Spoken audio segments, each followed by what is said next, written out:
देखिए हम लोगों ने unit cell number of atoms के अकॉर्डिंग तो समझ लिया कि कैटेगराइज्ड है दो पार्ट में, सेंटर्ड और प्रिमिटिव, और फिर वो 3 पार्ट में सेंटर्ड है ना, तो टोटल 4 पढ़ लिया हम लोगों ने। लेकिन यूनिट सेल के तो पैरामीटर हम लोगों ने जो 2 पढ़े थे, एक तो लेंथ था ABC और एक था एंगल अल्फा बीटा और गामा। इनके अकॉर्डिंग जो यूनिट सेल है, सेल सिस्टम है, वो 7 टाइप्स का था और वो 7 टाइप्स आपस में कनेक्ट होकर के 14 ब्रेवाइस लैटिस का फॉर्मेशन करते थे। मैंने बताया था ना आपको पिछले लेक्चर में कि ब्रेविस लैटिस होता है जो 14 टाइप्स का होता है, और जो क्रिस्टल सिस्टम है वो 7 टाइप्स का है। तो क्रिस्टल सिस्टम बेस्ड है ये 2 पैरामीटर्स पर, एज लेंथ और एंगल्स बिटवीन द एजेस। ठीक है, अब इसके अकॉर्डिंग जो 7 सिस्टम है वो कौन कौन से हैं? 7 सिस्टम हम लोग समझते हैं। 7 सिस्टम है इस पे क्यूबिक, टेट्रागोनल ना, ऑर्थो रोम्बिक, मोनोक्लिनिक, फिफ्थ है triclinic, sixth hexagonal, and seventh is the last one rhombohedral. Rhombohedral, ठीक। Cubic, tetragonal, orthorhombic, monoclinic, triclinic, hexagonal और रोम्बोहीड्रल। ठीक है, ये 7 टाइप का क्रिस्टल सिस्टम है जो इन पैरामीटर से अकॉर्डिंग बेस्ड है। अब हम ये दोनों चीजें समझें कि हर एक यूनिट सेल में ABC और अल्फा बीटा गामा ये कैसे होंगे, इक्वल होंगे या अनइक्वल होंगे, है ना। अगर क्यूबिक यूनिट सेल की बात करें, अभी क्यूबिक आप पढ़ रहे थे, तो क्यूबिक यूनिट सेल में आपने देखा था कि जैसे हम लोगों ने जब यूनिट सेल बनाया था तो ये ABC, ये 3 तो हो गए इसके एज लेंथ, और अल्फा बीटा गामा बनाना है, गामा एंगल है, ये बीटा एंगल है और ये अल्फा एंगल है। ठीक है, अल्फा बीटा गामा आपको बताया था ना कि A और B के बीच का एंगल हमेशा गामा होगा, C और A के बीच का एंगल बीटा होगा, C और B के बीच का एंगल हमेशा अल्फा होगा। ठीक है, अब ये इसमें इक्वल है या अनइक्वल है ये हम लोग देखते हैं, और यही जो चार्ट बनेगा ये इंपॉर्टेंट है, आप याद रखना इसको। ठीक है, जैसे क्यूबिक है, क्यूबिक यूनिट सेल में A is equal to B is equal to C और alpha is equal to beta is equal to gamma is equal to 90 degree. Alpha beta gamma सब 90 डिग्री के होंगे, है ना। अभी इस तरह का यूनिट सेल जब आप बना रहे थे तो अगर हम ये देखें अल्फा ABC सब 90 डिग्री पर है, ये वाला एंगल इसके 90 डिग्री पर है। ठीक है, ये इधर जो चला गया है ये इसके 90 डिग्री पर है, ये इसके 90 डिग्री पर है, तो अल्फा बीटा गामा सब 90 डिग्री है। अब तीनों साइड्स जो है ये 1 2 3 ये तीनों इक्वल भी होंगी। इसी तरह दूसरा है टेट्रागोनल। इस टेट्रागोनल में जो A is equal to B but does not equal to C, मतलब A और B तो बराबर है लेकिन C बराबर उसके नहीं है। ठीक है, C की जो लेंथ होती है बहुत ज्यादा होती है उसमें, A और B तो बराबर होते हैं। ठीक है, और इनके बीच का जो एंगल है वो भी अल्फा बीटा गामा 90 डिग्री होगा। फिर ऑर्थोरोम्बिक की बात करें, ऑर्थोरोम्बिक में ABC ये तीनों ही बराबर नहीं होते, जबकि अल्फा बीटा गामा एंगल बराबर होता है। ये 90 डिग्री का ही होगा, अल्फा बीटा गामा ये 90 डिग्री के होंगे, जबकि ABC ये तीनों अनइक्वल होंगे, बिल्कुल बराबर नहीं होंगे। क्यूबिक में तीनों इक्वल होंगे, ऑर्थोरोम्बिक में तीनों इक्वल नहीं होंगे। ठीक, इसके बाद आती है मोनोक्लिनिक के बाद। मोनोक्लिनिक में अल्फा बीटा गामा ये तीनों अनइक्वल, ट्राइक्लिनिक में भी ये तीनों अनइक्वल।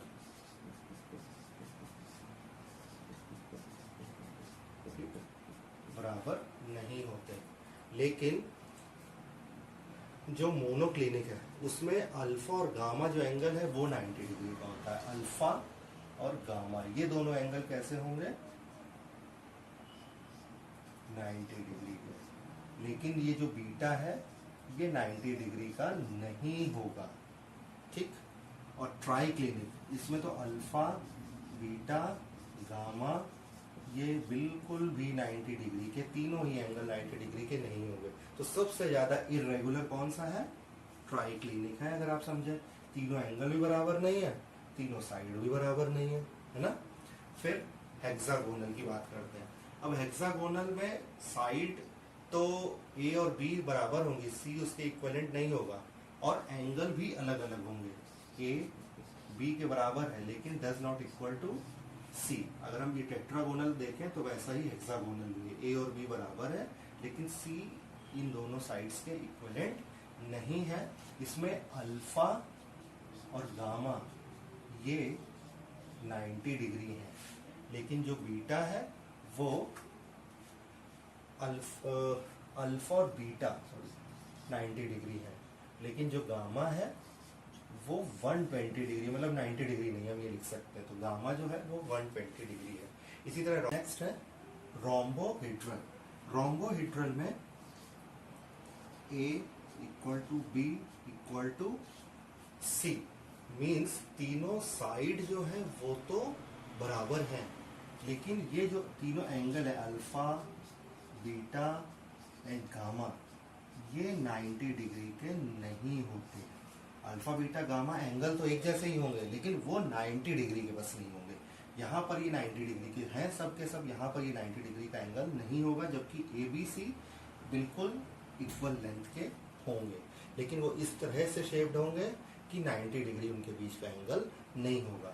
तो ये 7 क्रिस्टल सिस्टम्स हैं, cubic, tetragonal, orthorhombic, monoclinic, triclinic, hexagonal and rhombohedral, ठीक है ना। तो इसको आप जरूर याद रखें, ये टेबल बहुत इंपॉर्टेंट है कि इनके बीच का एंगल कितने डिग्री होता है या इक्वल होता है या नहीं, और इनकी जो साइड है जो भी। अब हम लोग अगर ब्रेविस लैटिस की बात करें तो ब्रेविस लैटिस कितने हैं? 14 टाइप्स के होते हैं। अब ये 14 टाइप्स, ये जो नंबर ऑफ एटम्स और ये क्रिस्टल सिस्टम्स है 7, इनको आपस में मिला करके बना हुआ है। अगर आप देखें तो नंबर ऑफ एटम्स के अकॉर्डिंग जो टाइप्स थे वो 4 थे उनके, primitive, body centred, and centred और फेस सेंटर्ड। तो 4 वो हो गए और 7 ये हैं। हर एक में अगर 4 हो तो टोटल कितने हो जाएंगे? 28 ही तो हो जाएंगे भाई। ये भी 4 टाइप का हो, क्यूबिक वाला भी, इसमें मतलब प्रिमिटिव भी हो, बॉडी सेंटर्ड भी हो, एंड सेंटर्ड भी हो, फेस सेंटर्ड भी हो, इसमें भी ऐसा ही हो, इसमें भी ऐसा ही, सब में ऐसे ही हो, तो टोटल कितने हो जाते हैं? 28 यूनिट सेल्स होने चाहिए, यानी लैटिसेस जो बनने चाहिए वो 28 होने चाहिए। लेकिन प्रैक्टिकली जब देखा गया तो वो 28 नहीं थे, वो 14 ही यूनिट सेल्स थे, यानी 14 थे। इसका मतलब हर एक जो क्रिस्टल सिस्टम है वो चारों के चारों number of atoms unit cell नहीं रखता है। किसी में 4 होंगे, किसी में 3 होंगे, किसी में 1 ही होगा। इसी टाइप से वो अपनी पोजीशन अरेंज करता होगा। तो उसको हम लोग समझें कितने कितने होते हैं। जैसे क्यूबिक है, क्यूबिक लैटिस में प्रिमिटिव होता है, बॉडी सेंटर्ड होता है, पीसीसी कहते हैं उसको, और एक होता है इसमें face centred cubic lattice. BCC body centred cubic lattice, face centred cubic lattice कहा जाता है इसको, ठीक है ना। तो इसमें प्रिमिटिव है, बीसीसी है और एफसीसी है। तो इसमें तो 3 हो गए, ठीक। टेट्रागोनल है। टेट्रागोनल की अगर हम बात करें तो टेट्रागोनल में प्रिमिटिव और बॉडी सेंटर्ड केवल पी और बीसीसी ये केवल होते हैं 2। इसमें फेस सेंटर्ड और एंड सेंटर्ड नहीं होता। क्यूबिक में भी एंड सेंटर्ड नहीं होता। इसीलिए जब हम लोग इस चैप्टर में क्यूबिक पढ़ते हैं तो केवल यही 3 लैटिस पढ़ेंगे, इसमें एंड सेंटर्ड हम लोग नहीं स्टडी करेंगे, ठीक है। इसी तरह फिर आता है ऑर्थोरोम्बिक। ऑर्थोरोम्बिक में चारों के चारों होते हैं, प्रिमिटिव भी, बीसीसी भी, एफसीसी भी और ईसीसी भी, ठीक है ना, ये चार के चार रखता है। मोनोक्लिनिक है, मोनोक्लिनिक में प्रिमिटिव और एंड सेंटर्ड, प्रिमिटिव और एंड सेंटर्ड होते हैं, ये दो रखता है। और बाकी ये जो तीनों है इसमें सिर्फ और सिर्फ प्रिमिटिव, प्रिमिटिव और प्रिमिटिव, यानी 1 1 और 1, ये इतने यूनिट सेल है। मतलब जो क्यूबिक है वो 3 तरह के यूनिट सेल रखता है, टेट्रागोनल 2 तरह के, ऑर्थोरोम्बिक 4 तरह के। अगर इन सबको ऐड करो तो 3 2 5 4 9 तो 11 और 3 14, मतलब 14।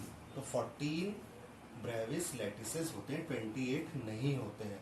28 हम लोग थ्योरेटिकली कह सकते थे क्योंकि हर एक में 4 होने चाहिए, लेकिन जब देखा गया एक्सपेरिमेंटली तो वो पाए गए केवल 14 तरह के लैटिसेस।